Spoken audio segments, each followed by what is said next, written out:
Assalamualaikum warahmatullahi wabarakatuh. Apa kabar teman-teman semua? Semoga kita semua selalu dalam lindungan Allah Subhanahu wa Ta'ala ya. Diberikan nikmat sehat walafiat. Amin ya robbal alamin. Kesempatan kali ini saya akan membagikan satu cerita. Seperti apa ceritanya? Mari kita mulai.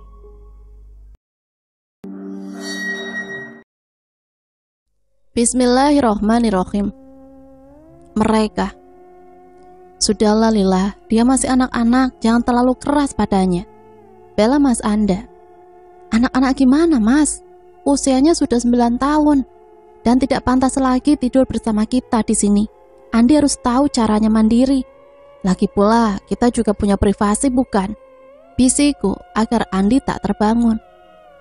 Tapi Lila, tidak ada tapi-tapian lagi Mas. Kita sudah sepakat 2 tahun yang lalu bahwa Andi harus tidur di kamarnya sendiri. Oke, tapi tidak hari ini Lila. Kau tahu kalau ibu sedang menginap. Aku tak mau mendengar ada drama malam ini. Mas Anda terlihat agak kesal.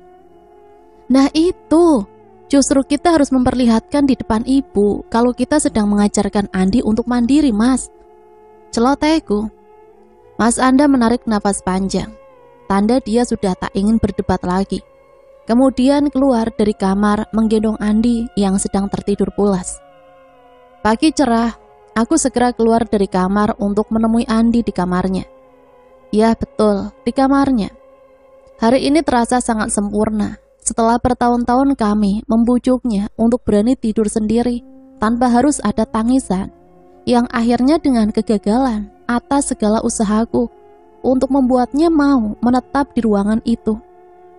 Entah apa yang membuatnya tidak mau untuk tidur sendiri di kamarnya. Padahal yang ku tahu, dia bukanlah anak penakut atau mudah untuk terpengaruh dengan suasana sepi dan gelap. Bahkan jika kami tinggalkan sendiri, tapi sudahlah, masalah itu tidak lagi menjadi hambatan. Sebab hari ini adalah hari bersejarah dalam keluarga kecilku. Mungkin terdengar berlebihan, tapi aku merasa bahwa ini adalah satu kemajuan yang luar biasa. Dalam tiap langkah menuju kamarnya, aku berpikir tentang hadiah apa yang kira-kira dia inginkan, sebagai balasan karena sudah bersikap lebih dewasa lagi. Ya, tak mengapa, sesekali memberikan hadiah untuk anak-anak. Semua orang tua akan memberikan itu jika mereka sudah mencapai satu prestasi dalam hidup, sebagai bentuk kebanggaan atas pencapaiannya. Dengan tidak sabaran, aku membuka pintu kamar Andi. Hening. Senyumku tiba-tiba menghilang saat melihat ruangan dengan cat biru muda itu, sebab Andi tidak berada di atas tempat tidurnya. Gelisah, aku berlari masuk, kemudian mencari ke seluruh tempat yang mungkin saja bisa dijadikan sebagai tempat persembunyian. Lemari, bawah meja, bahkan kolong tempat tidur tak luput dari pencarianku. Tapi percuma, dia tidak berada di ruangan ini. Aku berlari ke kamar untuk segera membangunkan Mas Anda. Mas, Andi hilang. Dengan kasar ku tarik tangannya. Masih pagi Lila. Dia berbalik dan kembali menarik selimut. Bangun Mas, Andi hilang. Dia tak ada di kamarnya. Bentakku histeris. Apa? Suamiku terduduk dengan mimik seakan tidak percaya dengan kalimat yang baru saja keluar dari mulutku. Sudah kau cari dengan benar? Sudah Mas, seluruh sisi yang berada di kamarnya sudah kutelusuri. Dia tak berada di sana. Mas Anda segera berdiri dan berlari ke kamar Andi, demi memastikan bahwa pencarianku sebelumnya adalah suatu keliruan. Namun semuanya sama saja, tak ada sosok anak semata wayang kami di sana. Saat kau masuk ke sini, jendela kamar itu terkunci atau terbuka? Terkunci, aku tak menyentuh jendela itu sedikit pun. Air mataku mulai terjatuh. Bagaimana bisa Andi menghilang begitu saja tanpa ada tanda-tanda dia keluar dari ruangan ini? Benar-benar terasa tidak masuk akal. Coba kau cari sekeliling rumah. Aku akan keluar dan mencari di halaman dan menanyakan pada tetangga. Mas Anda mencoba menenangkanku. Aku mengangguk Perlahan dan kami mulai melangkah menuruni anak tangga. Tiba-tiba terdengar suara lantang seperti berada di dalam rumah ini. Itu adalah suara Andi. Aku dan Mas Anda saling bertatap-tatap satu sama lain. Seakan apa yang berada dalam pikiranku sama dengan apa yang berada di dalam pikirannya saat ini. Ibu, kami tersentak mengucapkan kata itu. Kemudian berlari dan membuka dengan kasar pintu kamar bawah yang biasa ditempati ibu Mas Anda jika dia menginap di sini. Nafas lega keluar dari kerongkonganku dan Mas Anda saat melihat Andi berada dalam pelukan neneknya di atas ranjang. Andi! Bentakku membuat ibu yang tadinya memeluk Andi menoleh dengan raut heran. Kenapa kau Lila? Tanya ibu. Kenapa dia ada di sini, Bu? Entahlah, semalam dia sendiri yang masuk ke sini dan meminta agar bisa tidur denganku. Kenapa tingkah kalian berlebihan seperti ini? Sambung ibu. Itu karena...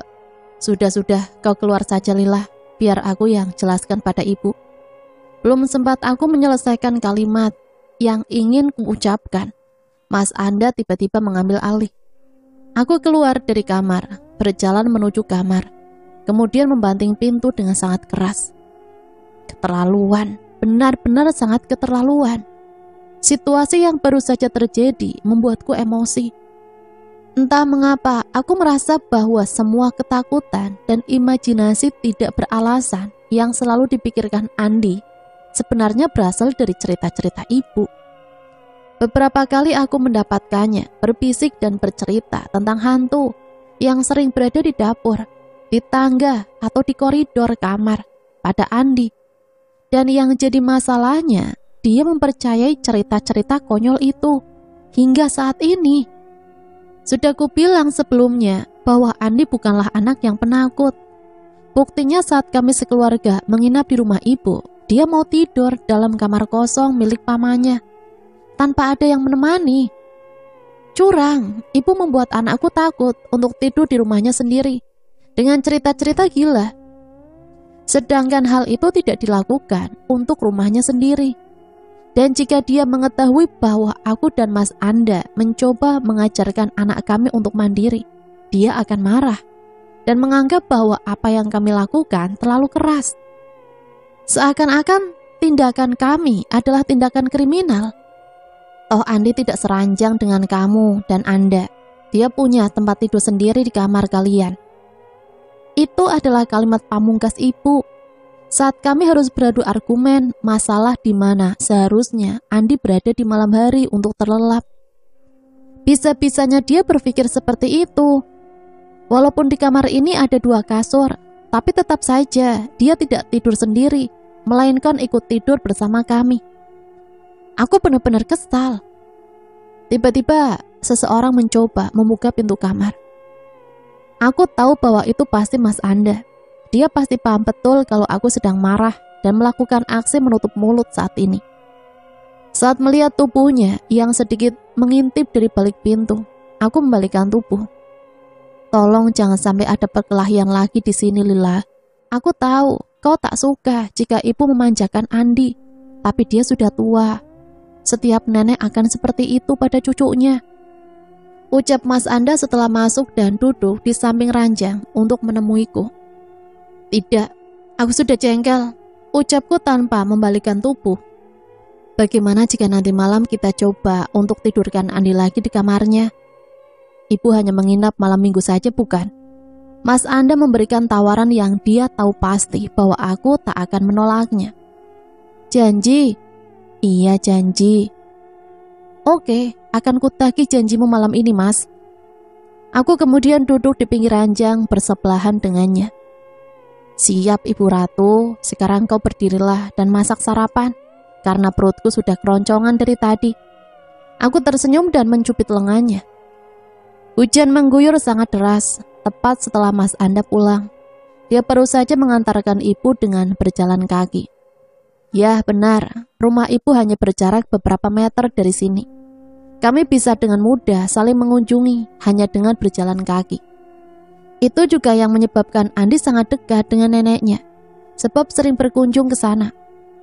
Saat Mas Anda sudah keluar dari kamar untuk mengganti pakaian yang basah akibat terkena hujan, aku dan Andi sudah siap menunggu di ruang makan untuk menyantap makan malam. Setelah semua selesai, kami duduk menghabiskan waktu di depan televisi. "Di, kok kamu takut tidur sendiri sih, Nak?" Mas Anda tiba-tiba memulai percakapan dan bertanya pada Andi yang sedang fokus menatap layar televisi. "Aku nggak takut ya, cuma nggak suka aja," jawab Andi cuek dengan gayanya. "Nggak suka sama siapa?" sambung Mas Anda. "Mereka," jawab Andi singkat sembari membalikkan tubuhnya. "Mereka siapa, Nak?" tanya aku. "Mereka, Bu, mereka yang sering diceritakan nenek. Mereka yang berada di rumah ini, selain aku, ayah dan ibu," jawab Andi. "Maksudmu hantu?" Mas Anda penasaran. Tiba-tiba lampu padam dan ruangan menjadi gelap gulita. "Mati lampu ya," ujar Andi, kemudian meloncat duduk di antara kami. "Tunggu sebentar, ayah mau ngecek saklar yang ada di depan dulu." Mas Anda berjalan perlahan di dalam kegelapan. Aku memegang tangan Andi dengan erat, berharap dia tidak ketakutan akibat gelap. Tapi sepertinya dia terlihat biasa saja. "Wah, tumben anak ibu tidak takut gelap-gelapan kayak gini." Aku menggodanya. "Ya enggak dong, Bu." "Terus kenapa kamu gak mau tidur sendiri?" "Ya, karena mereka, Ibu." "Mereka? Maksud kamu yang diceritakan oleh nenek?" "Iya, mereka yang selalu mengganggu di malam hari. Kadang tertawa-tawa, kadang menarik-narik kaki, kadang mengambil selimut saat melihat kita sedang sendiri," jelas Andi. "Sudahlah, Nak, tak ada yang seperti itu di rumah ini. Tak pernah ada yang mencoba mengganggu ibu ataupun ayah selama tinggal di sini. Itu hanya karangan nenek saja." "Iya, karena ibu tak pernah sendiri." Andi sepertinya agak kesal. Kemudian terlihat sedikit cahaya yang memasuki ruangan ini. Dari cara jalannya, kami tahu bahwa itu adalah Mas Anda yang datang mendekat. Sepertinya listrik padam. Rumah sebelah juga tidak menyala, mungkin karena hujan deras. Kita tunggu saja sambil menyalakan lilin di beberapa sudut agar mendapat penerangan, ucap Mas Anda. "Duh, lilin ada di lemari atas. Kalian tunggu di sini aja ya, biar ibu ambil dulu." Aku berdiri memegang gawai untuk mendapatkan cahaya agar bisa melihat lebih jelas. Saat mulai melangkah menaiki tangga, seseorang mendampingi dan menggenggam tanganku. Bikin kaget aja, ternyata itu Andi. "Mau aku temani ibu?" Aku terkejut dan merasa agak lucu mendengar tawarannya. Anak-anak memang terkadang bertingkah sedikit konyol di saat-saat yang tidak terduga. Untuk apa juga dia menemaniku mencari lilin dalam keadaan gelap seperti ini? Yang ada dia akan terus merapatkan tubuhnya hingga aku tak bisa berkonsentrasi mencari dalam gelap. Lucu sekali. "Tidak sayang, kau duduklah bersama ayah, ibu akan ke atas sebentar," jelasku sambil mengelus rambutnya. Andi melepaskan tangan dan berjalan kembali ke arah ayahnya, sedangkan aku melanjutkan langkah menaiki anak tangga dengan berhati-hati. Tak jauh dari ujung tangga, lemari tempat aku menyimpan benda-benda seperti lilin, benang, jarum jahit, kancing sudah terlihat. Lemari itu berwarna coklat kehitaman dengan ukiran kayu yang indah. Itu adalah lemari jati yang diberikan ibu Mas Anda saat kami baru pertama kali pindah dan membeli rumah ini. Kini aku sudah berdiri di depan cermin yang berada pada pintu lemari itu. Dengan perlahan, ku angkat lengan dan mengarahkan cahaya ke pegangan pintu kecil yang berada di atasnya untuk mencari benda itu. Dan dapat. Aku tersenyum puas saat benda itu sudah berada di tanganku. Saat aku menutup pintu kecil tersebut, tiba-tiba, wus. Apa itu? Sekilas aku melihat pantulan seseorang yang melintas cepat dari permukaan cermin yang berada di pintu lemari itu. Apakah itu Mas Anda? Bukan dia. Mas Anda tidak sependek itu. Lebih tepatnya seperti bayangan anak kecil. Mungkin saja Andi. Aku mengarahkan cahaya ke arah tempat sosok itu berlari tadi. Tadi sepintas terlihat dia berjalan dengan cepat menuju kamarku. "Andi, kaukah itu, Nak?" Aku mencoba memanggilnya, tapi tak ada jawaban. Dengan rasa yang sangat penasaran, aku mencoba melangkah ke arah pintu yang sedikit terbuka itu. Deritan pintu terdengar cukup menyeramkan. Di suasana yang gelap seperti ini, ditambah hujan deras yang tak kunjung reda, lengkap sudah faktor-faktor yang bisa membuat bulu kuduk seseorang merinding. Saat mencoba melangkah masuk perlahan, tiba-tiba tubuhku terjatuh di depan dengan pelipis kiri yang mendarat terlebih dahulu. Sial, aku terpeleset oleh ujung kaki kursi rias yang tak terlihat akibat minimnya cahaya. Sakit, kepalaku benar-benar sakit. Pandangan yang tadinya kurang jelas karena gelap, sekarang justru menjadi terasa kabur dan keabu-abuan. Bisa kurasakan lilin yang berada di tangan kiri kini sudah patah dalam genggaman. Aku mencoba memejamkan mata sejenak untuk menenangkan diri agar kondisi tidak semakin rumit. Mungkin karena terjatuh tadi, tubuhku menjadi syok dan penglihatan menjadi sedikit berkunang-kunang. Tiba-tiba aku terkejut mendengar cekikikan halus. Entah dari mana asalnya, namun suara itu sangat kecil, bahkan terdengar seperti bisikan. Sepertinya halusinasi mulai terjadi saat terbentur tadi. Harus kulawan dan tidak boleh terpengaruh dengan situasi seperti ini. Segera ku tatap kembali mata dan menggeleng-gelengkan kepala agar pandangan yang tadinya buram menjadi lebih baik. Dan benar saja, semuanya terlihat lebih jelas. Apa? Suara itu terdengar lagi. Suara cekikikan. Kali ini lebih jelas, seperti cekikikan geli dari suara anak kecil yang sedang bermain. "Andi, itu kamu, Nak?" Aku berteriak dalam kegelapan, tapi hanya sunyi dan dingin yang kudapatkan. Dengan gelisah aku mengangkat lengan yang masih memegangi gawai untuk mengarahkan cahaya ke seluruh ruangan yang sepi ini. Pertama wilayah ranjangku, tak ada satupun yang aneh di sana. Kemudian bertolak ke arah sebaliknya, yaitu ranjang Andi yang berhadapan tepat di hadapan ranjang kami. Ada sesuatu di sana, seperti seseorang yang sedang berbaring di atas kasur Andi dan menutupi tubuhnya menggunakan selimut hingga ke atas kepala. Yang terlihat hanya ujung kepala yang ditutupi oleh rambut. "Andi, apa yang kau lakukan di sini, Nak?" Tak ada jawaban darinya, tapi bisa dengan jelas kulihat tubuhnya bergerak-gerak dari dalam. Tak mungkin dia sedang tidur dan tak mendengarkanku.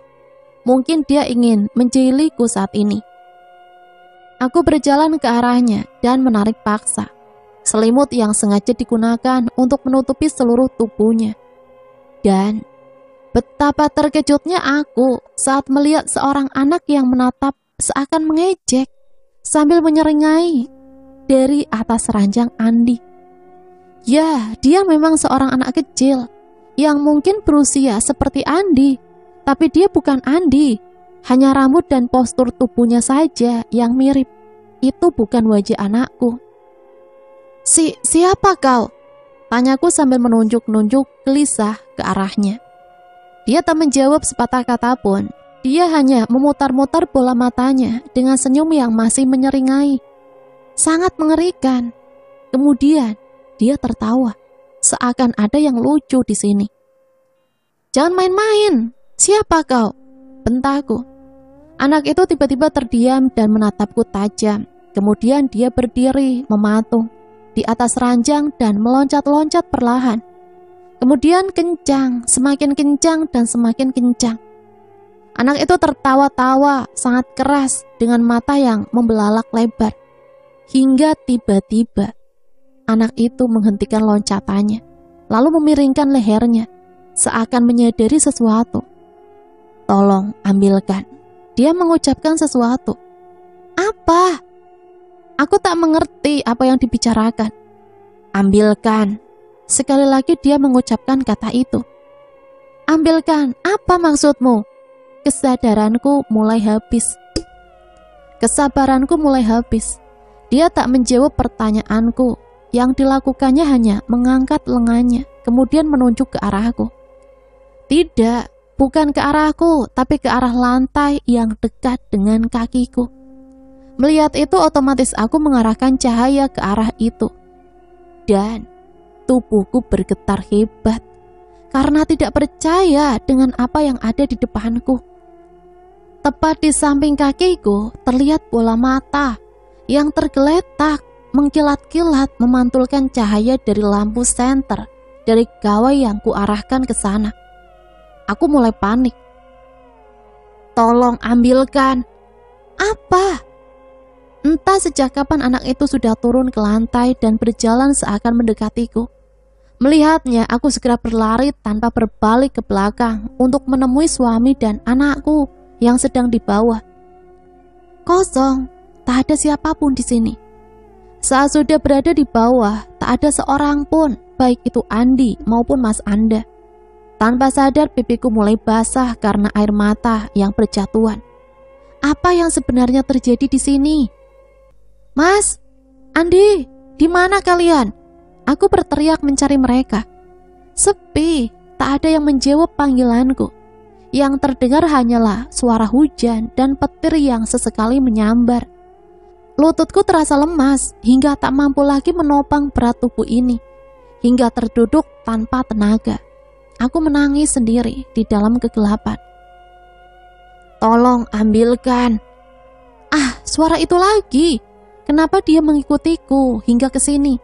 Dan di mana keluargaku? Tubuhku seakan membeku. Tolong ambilkan. Tiba-tiba mataku menangkap sosok itu berdiri di bawah tangga. Kemudian dia maju perlahan demi perlahan, seperti sengaja mendekatiku. Pergi, jangan ganggu. Dia tidak menghentikan langkah, dan sialnya, aku tak mampu beranjak dari tempat ini. Jangankan berlari, untuk berdiri saja rasanya tidak mampu lagi. Yang mampu kulakukan hanya bergeser sedikit ke belakang dengan cara merangkak. Tolong ambilkan. Dia sekarang sudah berada tepat di hadapanku, diselimuti kegelapan malam.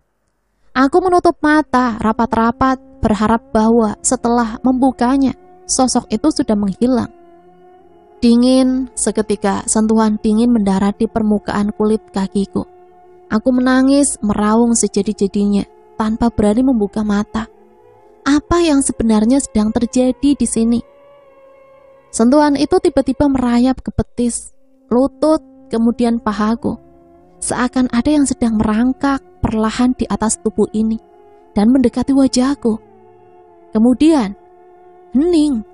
Sentuhan itu menghilang begitu saja, seakan menguap di telan udara. Namun aku belum berani mencoba untuk membuka mata. Mungkin sebaiknya aku tunggu saja beberapa menit ke depan.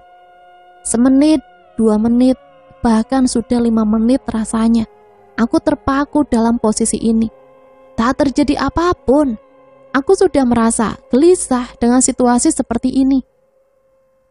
Rasanya ingin segera meloncat, berdiri dan berlari keluar rumah dan meminta pertolongan terdekat. Ke rumah ibu, mungkin. Iya, benar, aku harus segera keluar dan berlari, menerobos pintu yang terletak tak jauh dari posisiku terduduk lemas tadi. Yang harus kulakukan pertama kali adalah membuka mata, kemudian pergi tanpa menoleh sedikit pun. Sesaat setelah aku membuka mata, tiba-tiba sesuatu menubruk tubuhku hingga terbaring, terlentang, menatap ke langit-langit rumah ini. Dan dia sudah ada di atasku, menindihku dengan rongga mata kosong yang meneteskan darah, kemudian seraya berucap, "Ambilkan sekarang." Aku menjerit histeris sambil memejamkan mata, hingga tepukan kecil mendarat di pipiku. "Bangun, bangun Lila." Cahaya yang terang menyakiti mataku. Dalam kondisi linglung, aku melihat Mas Anda dan Andi yang menatap dengan cemas. Mana dia? Aku terduduk lalu memandang seluruh ruangan dengan liar, seakan memastikan bahwa tak ada satupun sosok yang muncul untuk membahayakan kami. Mas Anda dan Andi menatapku dengan wajah yang heran. Tak ada siapapun di sini, Lila. Kami mendengar bunyi keras seperti ada yang sedang terjatuh dan mendapatkanmu terbaring di kamar ini, jawab Mas Anda. Kamar? Ulayangkan pandangan ke sekitar ruangan dan baru menyadari bahwa saat ini kami memang berada di kamar. Tadi aku terjatuh dan aku memegang pelipis mencoba untuk mengingat-ingat kejadian barusan tadi. Iya Lila, kau terjatuh tepat saat lampu menyala. Kami berlari ke atas dan kau sudah terbaring di sini. Jelas Mas Anda. Secepat itu, aku merasa heran karena rasanya cukup lama saat mengalami kejadian mengerikan seperti tadi hingga benar-benar tersadar di sini. Iya, secepat itu, mungkin tak lebih dari 2 menit, jawab Mas Anda. Aku duduk terdiam sejenak. Gila, entah yang barusan adalah mimpi atau hanya halusinasi saja. Tapi rasanya cerita-cerita yang dijelaskan Andi sebelumnya sudah membuatku terpengaruh. Sekarang aku bisa paham kenapa seseorang menjadi sangat penakut setelah mendengar, membaca atau menonton film horor. Karena cerita-cerita mengerikan yang sudah dikisahkan oleh ibu mertuaku, kini tak hanya membuat Andi menjadi penakut, tapi mempengaruhi jalan pikiran, bahkan alam bawah sadarku. Cerita-cerita seperti itu memang seperti virus yang mampu mempengaruhi otak. Jika tidak dilawan, maka kau akan hidup dalam ketakutan dan imajinasi yang tidak masuk akal seumur hidup. Tak akan kubiarkan Andi hidup dalam kondisi seperti itu, pikirku. Bagaimana keadaanmu? Sudah mendingan? Tanya Mas Anda. Iya Mas, hanya terjatuh saja, tak ada yang luka ataupun hal serius.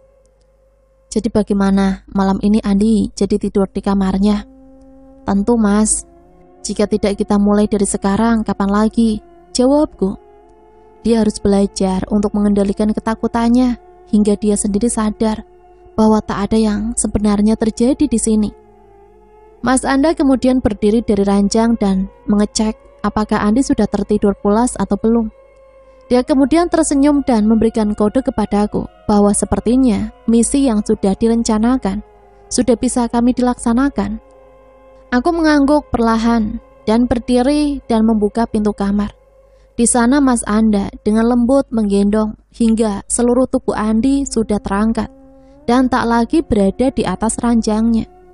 Aku berjalan dengan berjinjit supaya tidak menimbulkan suara sedikit pun, dan berjalan memimpin di depan untuk membuka pintu kamar Andi, agar Mas Anda bisa dengan mudah masuk dan membaringkannya di sana.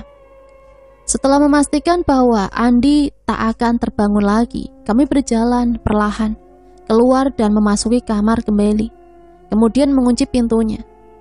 Kenapa harus dikunci? Karena jika dia terbangun di malam hari dan menyadari bahwa kami tak berada di sana, dia akan segera berlari dan menerobos masuk. Jika itu sudah terjadi, maka rencana yang sudah disusun akan gagal pada saat itu juga. Saat sudah berada di atas ranjang, aku dan Mas Anda bisa bernafas sangat lega. Semoga Andi bisa berubah ya Mas, ucapku sambil memeluknya. Iya, semoga saja sayang. Dan kita bisa pacaran lagi bukan? Lirikan Mas Anda genit. Loh kok gitu sih? Bukan itu maksudnya loh Mas. Aku gak mau dia jadi penakut sampai besar nanti. Aku mencubit perutnya. Iya paham. Mas Anda kemudian tertawa. Tapi pacaran lagi juga boleh tuh Mas, goda aku.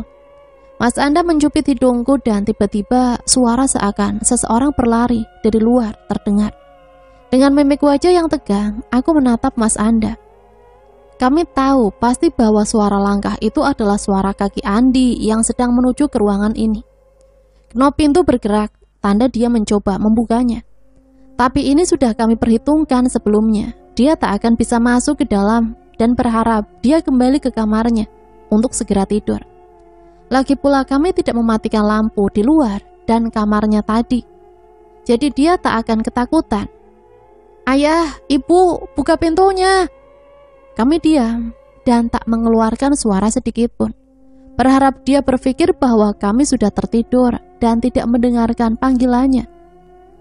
Bu, buka pintunya. Kali ini Andi terdengar berteriak kencang, membuat kami merasa terdesak dan nyaris terpancing untuk berdiri dan membukakan pintu. "Bu, buka bu, cepat, buka!" Gedoran itu makin menjadi, tak terdengar seperti gedoran lagi, melainkan seperti tendangan sangat keras. Aku tak tahan mendengarnya dan segera berdiri untuk membukakan pintu itu. Namun tiba-tiba hening. Gedoran itu terhenti dan terdengar suara langkah kecil yang berlari menjauh dari pintu kamar kami. Sepertinya dia sudah menyerah dan mencoba untuk kembali ke kamarnya. Tunggu, ada yang berbeda. Aku mendekatkan telinga ke daun pintu untuk mendengar lebih jelas. Apa? Tidak seperti yang aku prediksikan. Dia tidak kembali ke sana. Awalnya aku berpikir bahwa langkah itu akan menuju ke kamar Andi. Namun ini sebaliknya, dia justru berlari menjauh, mendekati arah tangga. Dan kemudian terdengar bunyi, tanda seseorang sedang memutar kunci pintu bawah. "Andi kabur, Mas!" Aku berteriak membuat Mas Anda segera berlari keluar untuk menyusul anak kami yang berlari di tengah hujan yang deras. Dalam dinginnya malam, disertai bunyi tetesan hujan, aku berdiri dengan gelisah menunggu kehadiran mereka di teras. Aku benar-benar khawatir melihat kedua orang yang kusayangi berlari memasuki cuaca yang ekstrim seperti ini. Kami benar-benar tidak memperhitungkan bahwa Andi akan berlari hingga keluar dari rumah. Rasa bersalah menyelimuti. Apakah aku terlalu keras pada Andi? Tapi tak ada niat untuk menyiksa ataupun menyakitinya. Setiap orang tua pasti menginginkan anaknya untuk belajar mandiri dan tidak terlalu menempel pada kedua orang tuanya. Ibu, aku teringat akan ibu. Pasti Andi sekarang sedang menuju ke sana. Ketika aku baru saja akan memutar dan menuju kamar untuk mengambil gawai, tiba-tiba sosok Mas Anda dan Andi memasuki pekarangan. Segera berlari, kuciumi pipi anakku dan bibirnya yang sudah membiru akibat diterpa hujan dan dingin. Aku mendapatkannya menggedor-gedor pintu rumah ibu. Mas Anda menatapku lemas. Sudah kuduga dia akan ke sana untuk menemui neneknya. "Ayo kita masuk, Nak, nanti kamu masuk angin," ucapku kemudian menggendongnya. Setelah berganti pakaian, aku menidurkan Andi di atas ranjangnya yang berada di kamar kami. Kuciumi pipinya dan meminta maaf atas kejadian barusan. Andi hanya tersenyum hambar dan mengangguk. Tubuhnya sungguh terasa dingin. Aku takut dia akan demam atau sakit. "Apa yang kau butuhkan, Nak? Apa kau kurang enak badan?" tanya aku. Dia hanya menggeleng perlahan dan menarik selimutnya. Sepertinya Andi masih marah padaku. Aku melangkah penuh kekecewaan, menaiki ranjang kami yang berada di depannya, dan menatap Andi yang bersembunyi di dalam selimutnya. "Sudah, matikan saja lampunya dan tidur," ucap Mas Anda. Kemudian berbalik ke arah lain. Sepertinya dia juga agak kesal karena kejadian barusan. Ya bagaimana tidak, hari ini dia harus berhujan-hujanan 2 kali. Pertama karena mengantar ibu, kedua karena mengejar Andi. Aku menghela nafas panjang, berdiri untuk mematikan lampu dan berbaring di atas ranjang. Perasaan seperti ini sungguh tak nyaman. Sekarang tak hanya Andi yang marah, tapi juga Mas Anda yang tak ingin melihat wajahku sama sekali. Baru saja aku memperbaiki bantal dan mencari posisi nyaman untuk berbaring. Tiba-tiba gawaiku berbunyi. Saat kulirik layarnya, tercantum nama ibu di sana. Pasti dia ingin menanyakan keadaan barusan, karena sudah melihat anak dan cucunya kejar-kejaran di tengah hujan. Tak ingin membuat mood semakin kurang nyaman, aku mengabaikan panggilan itu. Toh besok bisa kujelaskan saat perasaan ini sudah lebih baik. Tetapi sayangnya dia seakan tidak peduli dan terus mencoba untuk menelpon. Aku sangat terganggu, benar-benar terganggu. Saat aku duduk dan mencoba menatap Mas Anda, dia tidak bergerak dan sepertinya sudah tertidur pulas. Ya, suamiku memang seperti itu. Sangat sulit untuk dibangunkan jika benar-benar capek atau sudah sangat pulas. Dengan terpaksa aku mengangkat sambungan itu. "Iya, Bu." "Lila, Andi. Iya Bu, maaf atas kejadian ini. Maaf sudah merepotkan Ibu malam-malam. Aku menarik selimut dan berbaring kembali. Rasanya tak akan kuat mendengarkan ocehan mertuaku tengah malam seperti ini. Diam dan dengarkan Ibu. Andi tidak berada di sana. Andi berada di sini bersamaku. Dia tak pernah pulang ke rumahmu. Dek, mataku terbelalak lebar. Apa maksud mertuaku berbicara seperti ini? Jika Andi berada di rumahnya, jadi siapa yang berada di kamarku saat ini? Mas, berbisik, aku mencoba memanggil Mas Anda. Gumamnya. Tadi saat kau menjemput Andi, pintu rumah ibu terbuka atau tertutup, Mas? Sebisa mungkin ku pelankan suara. Tertutup, jawabnya acuh tanpa menoleh dan membalikkan tubuh. Dia sendiri di sana, Mas? Tanya aku. Iya. Hah? Jadi Andi yang asli sudah masuk ke dalam rumah ibu? Lalu Mas Anda melihat Andi yang lain berdiri di depan rumah ibu. Artinya, tiba-tiba aku melihat gerakan kecil yang berada pada ranjang Andi. Dari kejauhan, sosok yang tadinya meringkuk di dalam selimut sekarang muncul perlahan dalam kegelapan, seakan seperti hendak duduk dan wajahnya mengarah ke depan, menatapku dari kejauhan. Andi, kau kenapa, Nak? Aku mencoba untuk mengobrol, namun tetap menjaga pada posisi di atas ranjang, hanya untuk memastikan bahwa dia adalah anakku. Tidak ada jawaban. Keringat mulai bercucuran sangat deras, dan jantungku berdetak kencang tak karuan. Aku mencoba mencubit lengan dengan sangat keras, berharap ini adalah mimpi seperti kejadian sebelumnya. Sakit, aku tak terbangun dan masih berada di sini. Ini nyata. Mas, masih sambil berbisik, ku goyang dengan paksa tubuh Mas Anda agar dia terbangun. Belum saatnya untuk bangun, Lila, ucap Mas Anda mengacuhkanku. Mas, ku cubit lengannya. Mas Anda terduduk dan menatap tajam, seakan tidak terima dengan apa yang sudah ku perbuat barusan. Baru saja dia ingin memulai pembicaraan, aku menyumpal mulutnya dengan telapak tangan. Berdiri memutar perlahan menuju tepi ranjang pada bagian sisinya, tanpa mengalihkan pandangan dari sosok yang sedang duduk di atas ranjang Andi. Aku tak bisa melihat wajah sosok itu dengan jelas di dalam kegelapan, tapi aku yakin bahwa dia juga ikut mengamati dengan serius, tanpa menoleh sedikit pun. Tubuhnya tak bergerak sama sekali, hanya kepala yang berputar mengikuti gerakanku yang sebentar lagi bersiap-siap pergi. Berpikir, aku harus berpikir cepat. Jika berlari keluar rumah, sepertinya tak ada cukup waktu untuk benar-benar kabur. Belum lagi harus menarik paksa tubuh Mas Anda yang menuruni tangga. Pasti tubuhnya tidak akan kuat melakukannya. Satu-satunya cara adalah kami harus berlari ke tempat yang terdekat dan paling tidak bisa terpisah dengan sosok Andi jadi-jadian itu. Ya, aku tahu tempat itu. Ruangan yang paling dekat dengan kamar ini adalah kamar kami yang kami siapkan untuk Andi. Saat sudah merasa berada pada posisi yang tepat, aku melepaskan tangan dan menutup mulut Mas Anda, kemudian menarik tubuhnya sekuat mungkin.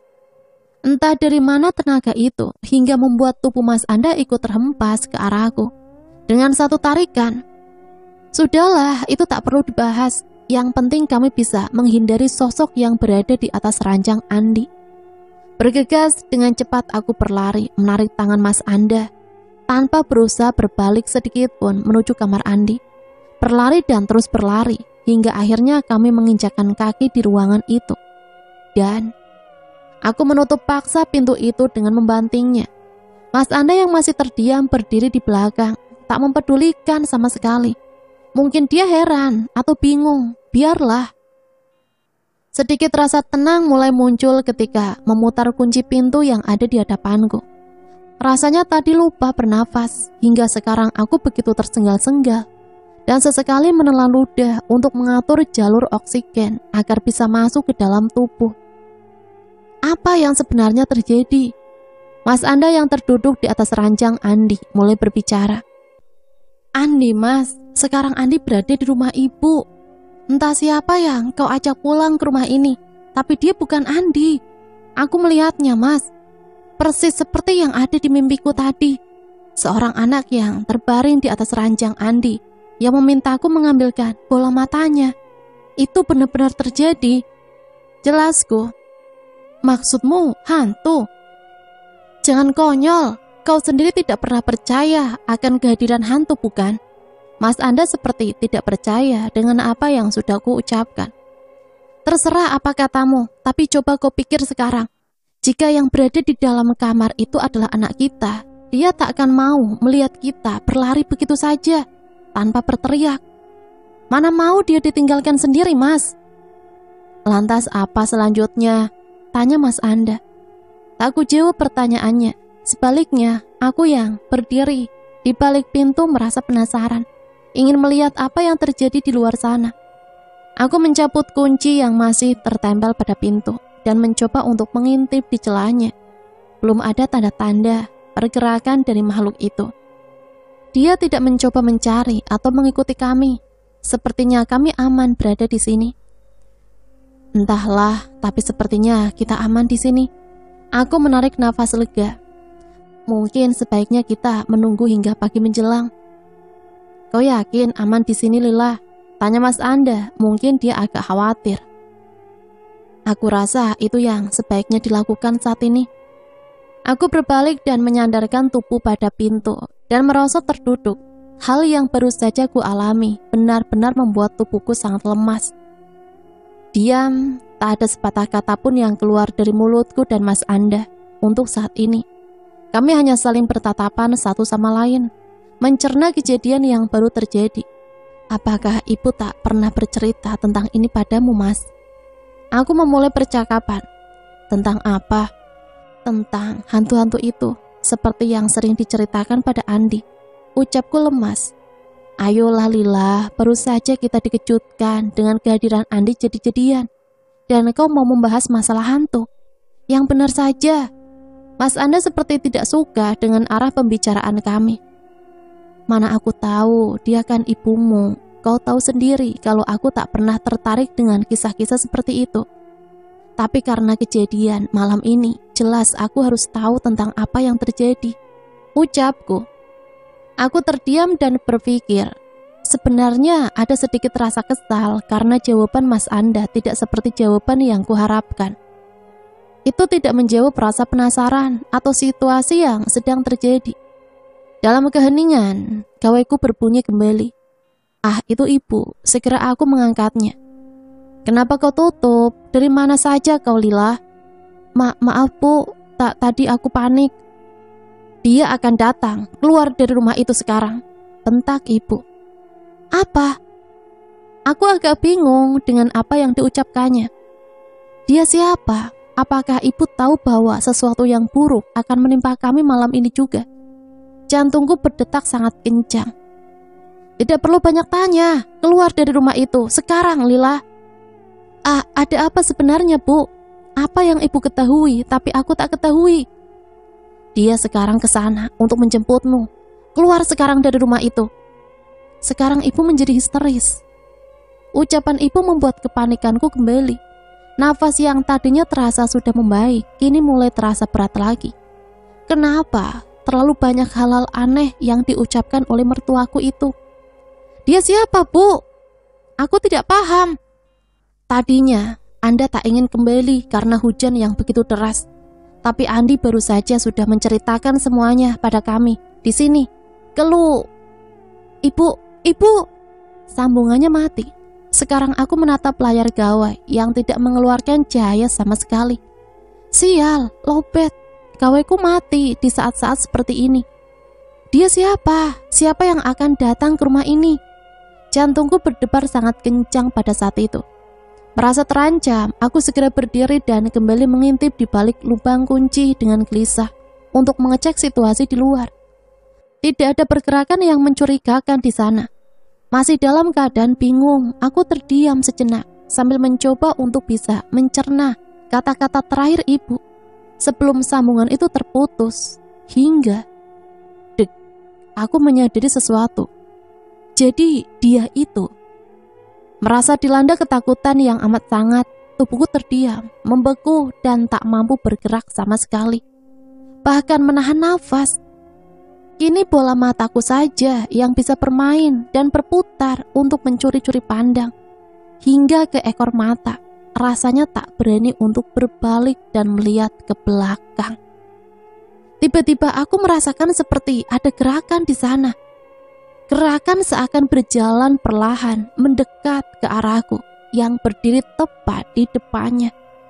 Dengan tatapan yang masih menghadap ke pintu. Semakin dekat, lebih dekat, sangat dekat.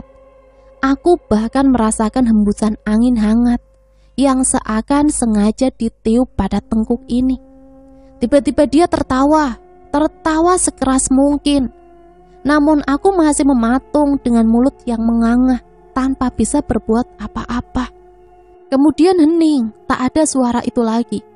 Hingga beberapa detik kemudian dia mengucapkan, "Sekarang saatnya Lillah." Banyak makhluk-makhluk di luar sana yang sering menggoda dan mengganggu. Tapi ada beberapa juga yang menyukai ibu. Salah satu dari mereka yang berada di rumah sangat menyukai ibu.